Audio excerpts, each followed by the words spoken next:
बहुत पुरानी घटना है। जब हम जयपुर आए थे तो एक जब इस सिनेमा गए तो इस सिनेमा में आंखें नाम की कोई पिक्चर चल रही थी। वो 40 साल से भी ज़्यादा पुरानी बात होगी। तो उसमें एक महिला थी, वो हास्य का पाठ करती है ना बुढ़ी महिलाएं, क्या नाम था मैं भूल भाल गया। तो वो आँखों में एक जब संकट आता है तब एक गोली निकालती है, वो खा लेती है, और खा लेती है वो मर जाती है। तो उसे मरते देखा तो ऐसा तीव्र विकल्प आया मुझे। मैंने कहा सबसे कि ये तो 400 होते हैं, 12 बजे, 3 बजे, शाम के 6 बजे, 9 बजे, ये तो रोजाना 4 दफा मरती है। 4 दफा मरती है कि नहीं? तो वो कहते हैं कि ज्ञान को अपने ज्ञेयों से बिल्कुल पृथक अनुभव करना चाहिए, मशीनरी जैसा काम करना चाहिए। यानी आप ऐसे इन्वॉल्व हो जाओ, डॉक्टर मरीज के साथ हो जाए, वकील क्लाइंट के साथ हो जाए, मुकदमा हार जाए तो ऐसा रोने बैठे कि जैसे जे हार गया हो, अब इसे कल जेल में जाना है। वो जाता है, आजीवन कारावास होता है, तो वो दूसरा केस लड़ता है, तो वो जाता है, उसे फांसी लग जाती है, तो दूसरा केस लड़ता है? जो कुछ मतलब नहीं है। जो कदाचित 1-2 क्षण को कुछ हो जाता होगा, इस बात का दुख नहीं कि वो फांसी पे चढ़ेगा, कि उसे जीवन भर जेल में रहना पड़ेगा कि भाई मैं केस हार गया और अब मुझे पास कोई केस लेके नहीं आएगा। क्योंकि ज़्यादा उदाहरण ऐसे हो जाएंगे कि मैं हार जाता हूँ तो नहीं आएगा, और हर दिन में 2-4 केस जीत जाऊँ लगातार तो लेन लग जाती है ना? तो उसे दुख होगा। हम तो समझेंगे वो इसलिए दुखी है कि वो फांसी पे चढ़ेगा, कि वो आजीवन जेल में रहना पड़ेगा, और वो तो इसलिए दुखी है कि मैं हार गया तो कोई दूसरा आदमी मेरे पास नहीं आएगा और मेरी वकालत फेल हो जाएगी। ऐसे 2-4 केस फेल हुए तो मैं गया। कोई मंदबुद्धि कहता है कि धर्म अधर्म आकाश काल और पुद्गल सभी जीव मुझ रूप ही हैं। अब जो उल्टा वाला है ना, पहले तो आत्मा इन रूप हो गया था, अब वो सारे आकाश भी मुझ रूप हैं, ये सब मेरे ही स्वरूप हैं। ऐसी धारणा वाले अज्ञानी अपना मर्म स्वरूप को जानते नहीं और पर वस्तुओं के में अपनापन करके कर्मों से दृढ़ बंधन को प्राप्त होते हैं और कदम कदम पर धर्म का नाश करते हैं। सम्यक दृष्टि ज्ञानी जीव तो शुद्धात्मा के अनुभव का अभ्यास करते हैं और उससे कदम कदम पर के ममत्व का त्याग करते हैं। 8 प्रहर अपने स्वभाव में मग्न रहते हैं। इसी कारण मोक्ष मार्ग के धारावाही पथक कहे जाते हैं। देखो अब पांडे राजमल जी क्या कहते हैं, बनारसी दास जी क्या कहते हैं, वो ये कहते हैं कि जैसे ये पर द्रव्य में इसने एकत्व बुद्धि की, वो तो पर द्रव्य के नाश होने पर अपना नाश माना, तो ऐसे ही ये अज्ञानी जीव अपनी पर्याय में स्वबुद्धि कर लेता है और पर्याय एक समय में नष्ट होती है, तो ये प्रति समय अपने को नष्ट हुआ अनुभव करता है। या तो पर्याय को निज रूप मानता है या निज को पर्याय रूप मानता है। तो दोनों स्थिति में या तो पर्याय को स्थायी करके बैठ जाता है पकड़ के कि बदलनी नहीं चाहता है, या बदलता है तो बस अपना नाश मान लेता है। स्थिति ऐसी है कि पर्याय प्रति समय बदलेगी और अपना आत्मा बदलेगा नहीं, तो पर्याय को परवस्तु के रूप में ले रहे और द्रव्य स्वभाव को स्ववस्तु के रूप में ले रहे हैं। और वो कह रहे हैं कि पर्याय पलटती हुई पर्याय को तो हम रोक नहीं सकते, क्योंकि वो भी वस्तु का स्वभाव है ना पलटना। तो पलटती हुई पर्याय को तो हम रोक नहीं सकते। यदि हमें सुखी होना है तो एक ही उपाय है, और वे उपाय ये है कि वो पर्याय में से हम अपनापन तोड़ दें। और जो हमने उसमें अपनापन तोड़ा तो बस हमारा काय का दुख, फिर बस खत्म। जो आए फिर समय नष्ट हो, नई पर्याय आए, क्या है। बल्कि उल्टा हो जाता है कि ये तो मेरे पसंद नहीं, जाए जल्दी जाए, खत्म खत्म, जाबे जाबे, दूसरी नहीं आए, दूसरी नहीं आएगी, बढ़िया आएगी। तो उन्होंने उस सब बात को स्वद्रव्य के भीतर ही द्रव्य पर्याय का भेद करके घटित किया, और जबकि दूसरी जो शैली है उसे पर पदार्थ को तनादि पदार्थ के रूप में लिया।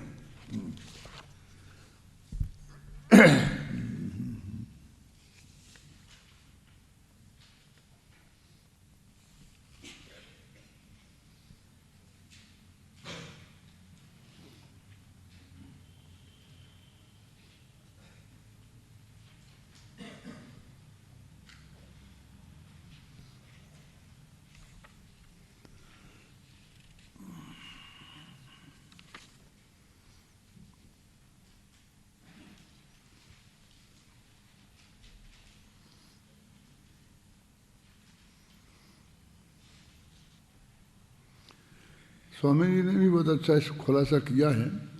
दोनों तरह से किया है। देखो अपन इसे पढ़ते हैं, नीचे है अज्ञानी स्त्री, पुत्र, पुत्री और शरीर, यह तनादि पदार्थ का अर्थ कर रहे वो। आदि को सामने प्रत्यक्ष देखकर और उनसे स्वयं को सुखी दुखी मानकर ठगाया गया है। यह शरीर निरोगी हो, पत्नी पुत्रादि सेवा करते हों, रहने को कोठी अनुकूल हो, खाने पीने की सामग्री भरपूर हो, तो अपने को सुखी मानने वाला ठगाया गया है, तथा इसके बिना मैं दुखी हूँ ऐसा मानने वाला भी ठगाया गया है। ये परद्रव्य से एकत्व करने वाले की बात है। और इसी तरफ, इस तरफ देखो, कलश समय सार कलश टीका में इस कलश के अर्थ में विशेष सूक्ष्मता की बात है। वहाँ कहा है कि जिस निर्विकल्प मात्र अभेद वस्तु में गुण भेद भी नहीं है उसे स्वद्रव्य कहा है। आधार मात्र वस्तु के प्रदेशों की अपेक्षा अर्थात असंख्यात प्रदेशी होते हुए भी ऐसे प्रदेश भेद से भी रहित एक क्षेत्र को स्वक्षेत्र कहा है। वस्तु मात्र की मूल अवस्था संपूर्ण त्रिकाल स्थित एक वस्तु को स्वकाल कहा है और वस्तु की मूल शेष शक्ति को स्वभाव कहा है, तथा वही सविकल्प भेद कल्पना को अर्थात खंड खंड एक द्रव्य रूप वस्तु को में गुणगुणी का भेद डालने को परद्रव्य कहा है। ये शरीर आदि परद्रव्य तो परद्रव्य ही है, यहाँ तो एक ही वस्तु में भेद कल्पना करने को परद्रव्य कहा है। वस्तु के आधारभूत प्रदेशों में सविकल्प भेद कल्पना के असंख्यात प्रदेशों के भेद को लक्ष्य में लेना परक्षेत्र है। भेद को लक्ष्य में लेना मतलब भेद होना नहीं, तेरे लक्ष्य में आए तो बस वो लक्ष्य भी परक्षेत्र हो गया, है ना। पंचास्ति काय में असंख्यात प्रदेशी आत्मा के असंख्य प्रदेश होते हुए भी एक प्रदेशी कहा है, क्योंकि असंख्य अभेद एक वस्तु बने रहते हैं। उन्हें असंख्य प्रदेशों का भेद करके समझना, असंख्य प्रदेशों का भेद करके समझना पर क्षेत्र है। अपने में आत्मा में असंख्य प्रदेश है ना, अब उसे असंख्य प्रदेशी के रूप में देखना वो परक्षेत्र है, और एक अखंड देखना वो स्वक्षेत्र है। माने अपने वो कहते सारा जो कुछ हुआ है सब ज्ञान में ही हुआ है। अर्थ विकल्प मात्र ज्ञान है, ज्ञान की परिभाषा ही ने दी है, अर्थ विकल्पात्मकम ज्ञानम, ज्ञान अर्थ विकल्पात्मक है। द्रव्य की मूल निर्विकल्प दशा अर्थात एक रूप त्रिकाली वस्तु स्वकाल है और उसमें एक समय की अवस्था का भेद करना ये परकाल है। इसी तरह द्रव्य की मूल की सहज शक्ति स्वभाव है और उसमें ज्ञान दर्शन की भेद करना ये प्रभाव है। आज गुरुदेव सुबह के प्रवचन में समझा रहे थे बहुत बारीकी से कि दया दान वृत्तशील पूजा पाठ, ये व्यवहार मिथ्यात्व नहीं है। मतलब जेते व्यवहार ते सब मिथ्यात्व भाव, ऐसा बनारसी दास का छंद है, और उस छंद का वो अर्थ कर रहे थे, है ना। सर्वत्राद असान में मखलई त्याज्यम एदुक्तम जनिम तन्मन्ये व्यवहार में निखला अन्या श्रता त्याजता। इस छंद का अर्थ कर रहे थे, तो ये कह रहे थे कि पूजा पाठ भक्ति आदि ये व्यवहार है, ये मिथ्यात्व नहीं है। तो क्या मिथ्यात्व? इन्हें धर्म मानना मिथ्यात्व है। इसलिए जो कुछ लोग ऐसा कहते हैं कि व्यवहार मिथ्यात्व है, हैं? कि जेते व्यवहार भाव तेते मिथ्यात्व भाव, ऐसा केवली उकत है, ऐसा उस छंद का पद्यानुवाद बनारसी दास जी का था कि केवली भगवान ने कहा है कि जितने व्यवहार के भाव हैं वो सब मिथ्या दर्शन है। तो वो कह रहे थे कि वे तो ऐसा कहा है, इसका अर्थ ये नहीं है कि वे मिथ्या दर्शन है। क्या है इसका अर्थ? क्या है कि उनमें धर्म मानना ये मिथ्या, दया में धर्म मानना उससे मुझे मुक्ति की प्राप्ति हो जाएगी, ऐसा मानना मिथ्यात्व है। वो दया आना किसी का मिथ्यात्व नहीं है। भगवान के प्रति भक्ति और पूजा का पाठ होना वो ठीक है, वो बंध का कारण है, मुक्ति का कारण नहीं है, वो बात सही है, लेकिन वो मिथ्यात्व नहीं है, क्योंकि वो ज्ञानी के भी पाया जाता है। तो क्या है मिथ्यात्व? कि ये इन क्रियाओं को मुक्ति का कारण मानना ये मिथ्यात्व है। और इसको यहाँ इस भाषा में कहा है कि जो व्यवहार भाव हैं वो सभी मिथ्यात्व है ना। ये बात बारीकी से समझाई थी, ऐसी बात यहाँ कह रहे वो। संक्षेप में कहो तो त्रिकाली एक वस्तु, एक रूप वस्तु स्वद्रव्य, वही स्वक्षेत्र, वही स्वकाल और वही स्वभाव है। इसमें यदि भेद कल्पना की जाए तो वे ही सब परद्रव्य, परक्षेत्र, परकाल और परभाव हैं। ऐसी भेद कल्पना रहित अभेद एक जो स्वद्रव्य वस्तु है उसको स्यादवादी निपुणपने अवलोकन करता है, अनुभव करता है, यही स्वधर्म है, यही धर्म है। मैंने ये फंडामेंटल अंतर समझ में आ गया ना। वो तो तनादि पर पदार्थों को परद्रव्य कह रहे थे, और ये कह रहे कि अपने में ही जो भेद किया, वो द्रव्य की अपेक्षा से भेद किया तो वो परद्रव्य हो गया। क्षेत्र की अपेक्षा से अपने में ही भेद किया। अब असंख्यात प्रदेश आत्मा में हैं, ये कोई काल्पनिक नहीं है। तो वो कहते हैं कि असंख्य प्रदेशी आत्मा को मानना वो तो स्वक्षेत्र है, और असंख्यात प्रदेश वाला मानना ये परद्रव्य है, परक्षेत्र है। ये क्या फर्क हो गया? असंख्य प्रदेशी और असंख्यात प्रदेश वाला, कहते ये वो असंख्यात प्रदेश भेद हो गए, और असंख्यात प्रदेशी वस्तु एक है। समझे ना? अनंतानंत पर्याय वाला मानना वो परकाल है, और अनादि अनंत पर्यायों का अखंड पिंड रूप वो वस्तु देखना, उसका नाम स्वकाल है। और इसका बस इतना सा कारण है क्योंकि उसके लक्ष्य से विकल्प की उत्पत्ति होती है, भेद की उत्पत्ति होती है, इसलिए उसे विकल्प नहीं भी कहते हैं, भेद नहीं भी कहते हैं, और इसलिए हमने परद्रव्य परक्षेत्र परकाल में डाल दिया। समझे ना?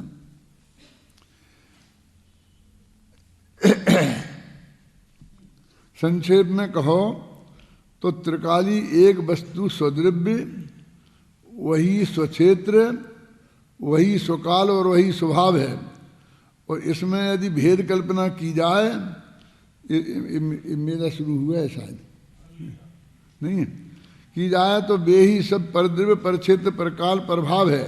ऐसी भेद कल्पना रहित अभेद एक जो स्वद्रव्य वस्तु है उसका स्यादवादी निपुणपने अवलोकन करता है, अनुभव करता है, यही धर्म है। इस 252 कलश का भावार्थ यह है कि शरीर, इंद्रिय, वाणी, स्त्री, कुटुंब, परिवार आदि सब अज्ञानी को इंद्रियों द्वारा प्रत्यक्ष ज्ञात होते हैं। ये प्रत्यक्षा लिखित वो शब्द था ना संस्कृत में, जो कल पढ़ नहीं पा रहे थे ढंग से अपन, है ना। इसका कारण वह इनका अस्तित्व मानता है। यद्यपि कर्मों से प्रत्यक्ष दिखाई नहीं देते, तथापि उनके फल में अनुकूल प्रतिकूल संयोग उसे दिखाई देते हैं। इस कारण वह कर्मों के अस्तित्व को भी स्वीकार करता है, परंतु इन सब का ज्ञाता मैं इन सबसे न्यारा हूँ ऐसा स्वीकार नहीं करता। तो कर्म के संबंध में भी बड़ी विचित्र स्थिति है कि आज तक किसी ने किसी कर्म को देखा नहीं, है ना।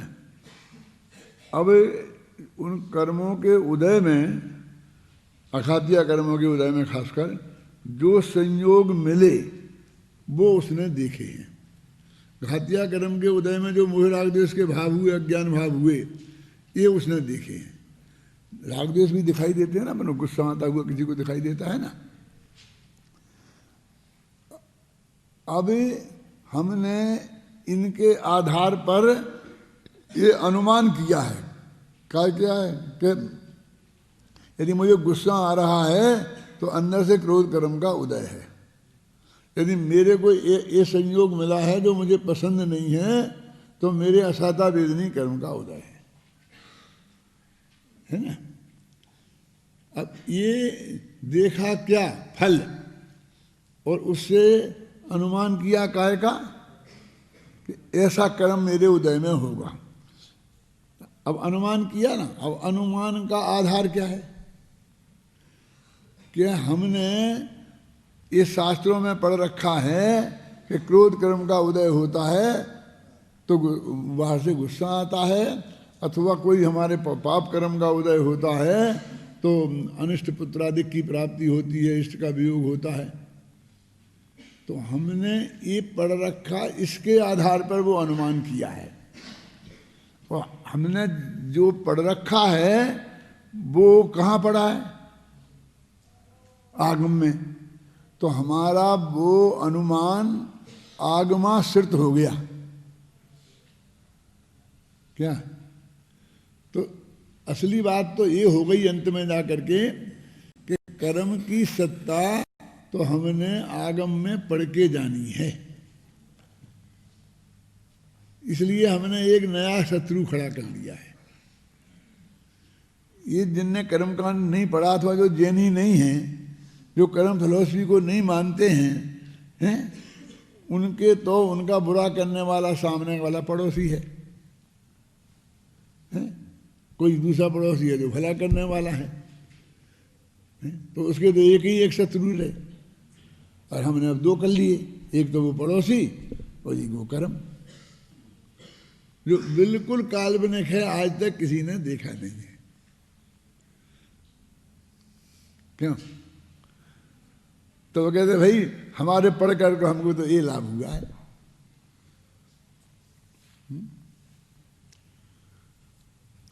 फिर कहा कि आचार्य महाराज आपने हमको ये चक्कर में क्यों खड़ा किया? अपन कहते भय का भूत हवा का जाड़ो, जहाँ देखो तहाँ छाँटो ही छाँटो, ऐसे बोलते कि नहीं बोलते हैं? ये नया भूत और खड़ा हो गया कर्म का जो आज तक किसी ने देखा नहीं था। अच्छी पढ़ाई तुमने हमारे लिए। तो आचार्य कहते हैं कि ये तो हमने तुमको इसलिए पढ़ाई कि तुम उस पड़ोसी से झगड़ा करते हो कि तूने मेरा भला बुरा किया तो तेरा झगड़ा पड़ोसी से कम हो जाए। इसलिए जो अंतरंग कारण है कर्म का उदय वो वास्तविक है, काल्पनिक नहीं है। तो हम तेरे ध्यान को उस पड़ोसी से हटाकर उस कर्म पर लाए हैं कि हमारा तो कुछ भला नहीं हुआ, पड़ोसी का भला हुआ, क्योंकि हमने उससे झगड़े नहीं। ऐसा समझना, अभी तो मानते थे इसने बुरा किया तो उससे झगड़ते थे। अब हमें ये मान लिया हमारे कर्म के उदय से हुआ तो हम झगड़े नहीं किसी से, तो भला तो उसका हुआ ना। सूर्यकांड पूजन में लिखा है ना, शील महाव्रत जो नर पाले सो औरन की आपदा टाले। क्या है अर्थ इसका? सोचा कभी शांतिलाल जी साहब? कि इस शील वृत्त पालने से हमें क्या फायदा है? ये तो औरन की आपदा टाले, ये तो दूसरों की आपत्ति को, दूसरों को आपत्ति से बचाता है, हमें तो बचाता नहीं। कि कैसे? कि हमने अहिंसा व्रत का पालन किया तो हम जो दूसरे को पीटते, हमने नहीं पीटा तो वो बचा। हम झूठ बोलते तो दूसरा धोखे में आता, तो हमने झूठ नहीं बोला तो वो धोखे में आने से बचा। हम चोरी करते तो जिसकी चोरी करते वो तकलीफ पाता, तो हमने चोरी नहीं की तो वो बचा। हम यदि खोटा काम करते तो किसी माँ बहन को छेड़ते, तो हमने नहीं छेड़ा तो उस माँ बहन सुरक्षित हुई, हमें क्या फायदा हुआ? देखो, शील महाव्रत जो नर पाले सो औरन की आपदा टाले, कितना क्लियर लिखा है। तेरी आपत्ति को टालेंगे, ये कहाँ लिखा है? और तीर्थंकर प्रकृति बांधेंगे तो लिखा ही नहीं।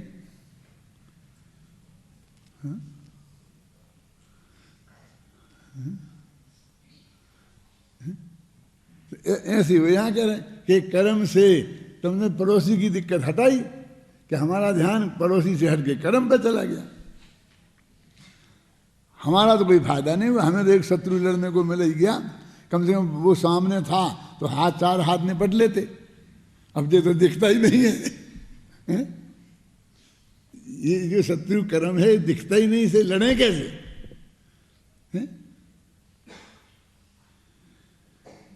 अब इससे दोष करके किरमराओ और क्या करो? तो वो कहते हैं कि देख भाई, ये कर्म तूने ही बांधे थे, ये तेरे को जबरदस्ती आगे नहीं चैंट गए हैं। कर्म की बगड़ाएं तो वे जड़ हैं, वे तो तेरे राग देश मोह का निमित्त पा करके आत्मा से चैंटती हैं। तो इन जड़ों से तेरे को ये करने से क्या फायदा? वो चेतन से जड़ पे लाए थे, पर चेतन से जड़ पे लाए थे। अब जड़ से हटा के कहा गलती तो तेरी ही है, तूने राग देश किए तो इसलिए बने, तो फिर इस चेतन पे ले आए। अब कितना फर्क हो गया?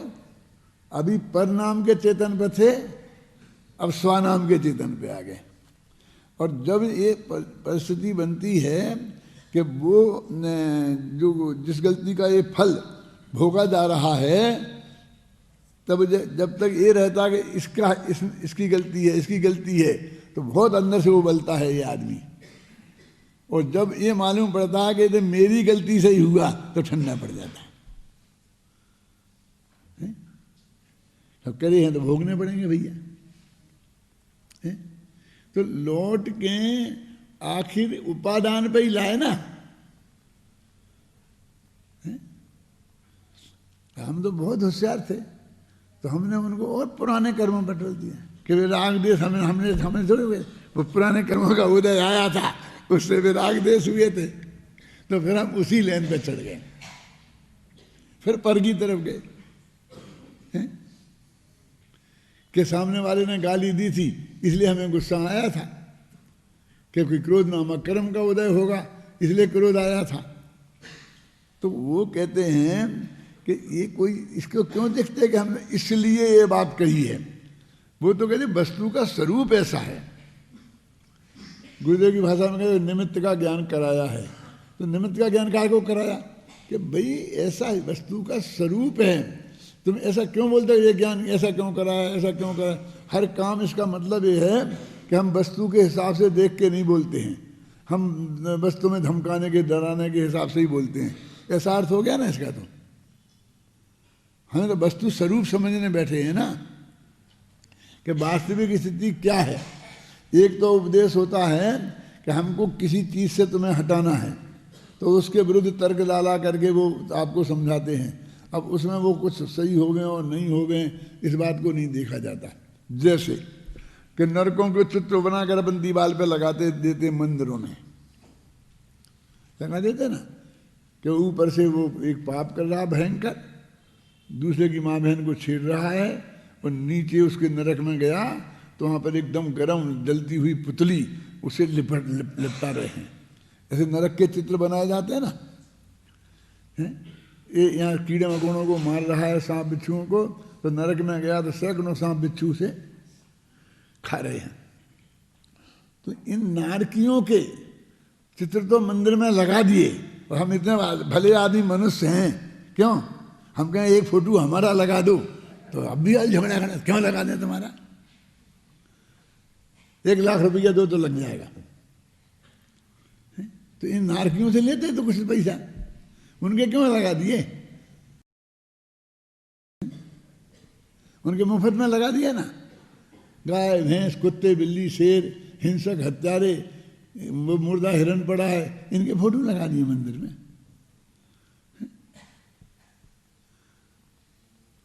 तो वो कहते भाई हमने उनके फोटो उनके लिए नहीं लगाए, तुम्हारे लिए लगाए।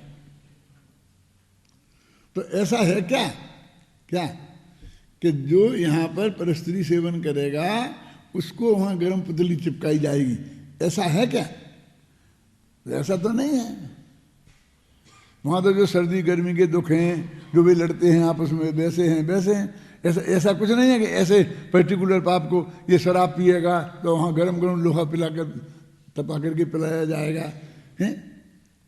लेकिन उन पापों से शराब पीना छुड़ाने के लिए, जुआ खेलना छुड़ाने के लिए, परस्त्री सेवन छुड़ाने के लिए ये 7 व्यसन से छुड़ाने थे। तो वो 7 व्यसन यहाँ करते हुए दिखाए और उनके फल में जीव नरक जाएगा, इसलिए ये बातें दिखा दी। ऐसा फैक्ट बिल्कुल नहीं है। तो टोडरमल जी ने प्रश्न उठाया कि इसे सभी झूठ बात क्यों लिखी, ऐसा नहीं है। तो उनने कहा झूठ नहीं है। कि क्यों नहीं है झूठ? कि खोटे काम का फल खोटा बताया ना, बस सही, इतना सत्य है उसमें। ताराचंद जी कितना सत्य है कि वो दान देते हुए को नरक में जाकर पिटाई करते नहीं दिखाया, दान देते हुए तो ऊपर को स्वर्ग में जाते दिखाया। यानी अच्छे काम का फल अच्छा बताया और बुरे काम का फल बुरा बताया, बस इतनी सत्यता है।